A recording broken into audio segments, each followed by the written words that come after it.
The civil war in Syria and the nuclear negotiations over Iran have captured a lot of headlines lately. But buried beneath the surface is the ongoing threat of the terrorist group Hezbollah. The group is funded by Iran's Islamic regime and is helping Syria's regime fight the rebels.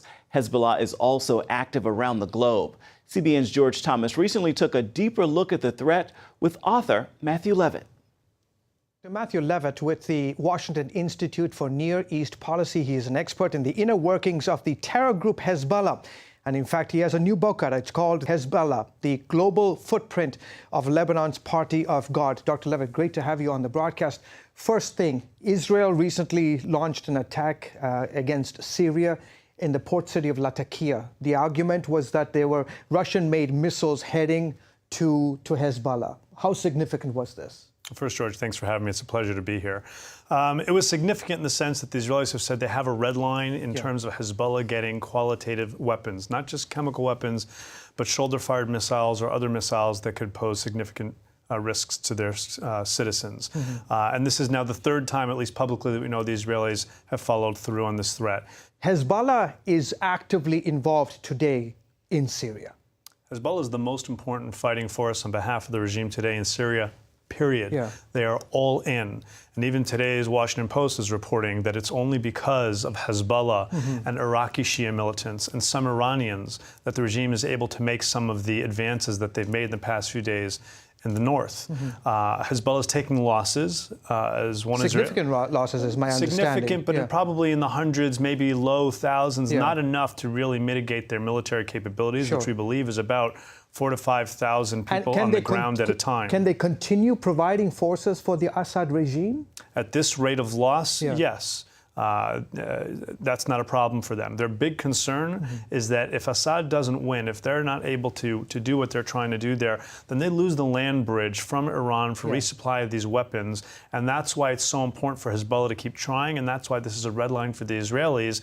Yes, you might be able to continue fighting in Syria given the relatively low losses you're incurring, but at a certain point you're going to need more weapons, and if we can prevent you from getting qualitative weapons, that's going to hurt you. They are a terrorist organization, and they have global plans, not just in the Middle East, right?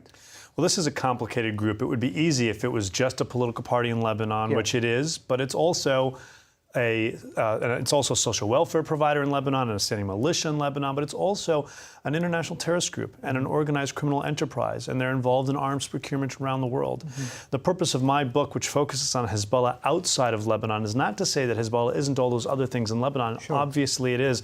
There's lots of literature on that. Some of it's even good. But there was no literature on Hezbollah abroad, not in the United States, North America, or South America, not in Europe, not in the rest of the Middle East, but also, for example, I was able to put together chapters on Hezbollah in Africa, Hezbollah in Southeast Asia, and this is a significant presence. Not to get hysterical about it, but they have capabilities. Sometimes for procurement of false documents, sometimes for procurement of weapons, other times for actually carrying out terrorist attacks. To help our viewers understand the threat of this group, what are their ambitions with their involvement in Africa, South America, and other parts of Europe? And so, what's their goal? Well, they have multiple goals, and at any given time, some of those goals will take precedence over others. They have interests in Lebanon, to be sure. Those clearly right now are taking second fiddle to their role as a strategic partner to Iran. This is no longer a proxy group to Iran. This is, as the U.S. intelligence community now describes it, Iran and Hezbollah are in a strategic partnership with Iran as the primary partner. So they're trying to raise funds among their diasporas, like all the other groups in Lebanon, the Maronite Christians and the Sunnis always did for years. But they're also trying to build power within Lebanon. They want to create ultimately a Shia Islamic state in all or part of Lebanon, but much more that far beyond Lebanon. They have become a key player in helping Iran to export the revolution, and even short of that today, helping export Iran's power projection. Okay, Dr. Matthew Levitt, thank you so much for joining us on the broadcast. Great to have you. Thank you for having me.